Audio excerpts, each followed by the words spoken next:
आरे आरे चिरिया रतन चिरिया हो, तू तो हऊ लक्ष्मी हमार।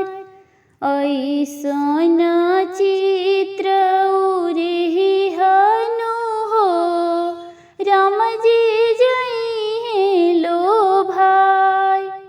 कहवा में लिखबो राजा दशरथ नु हो, कहवा में लिखबो श्री राम।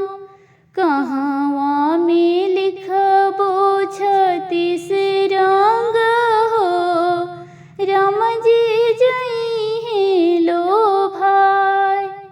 दुआरा पर लिखबो राजा दशरथ हो, अंगना लिखबो श्री राम। कोहबर में लिखबो छत्तीस रंग हो, राम जी जई लो भाई। जब बरियतिया गोइड़े अइले हो, हानि मारेला निशान। गरजी के बोले ले राजा दशरथ समधि हो, सुनी समधि बचन हमार।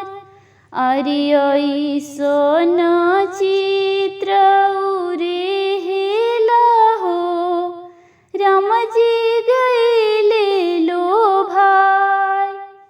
बिनती से बोले ले जनक समधि हो, सुनी समधि बचन हमार।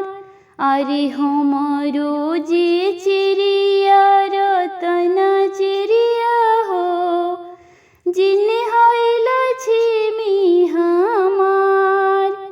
उहे ऐसन चित्र उरे हलीनो हो, राम जी गए लो भाई।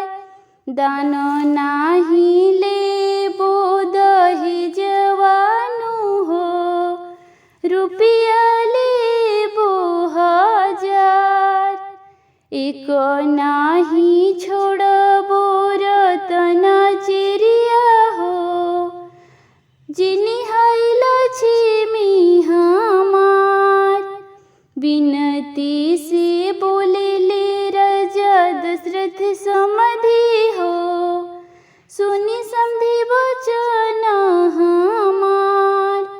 दान हम लेबो दहेजवानु हो, रुपया लेबो हजार। एको नाही छोड़बो रतन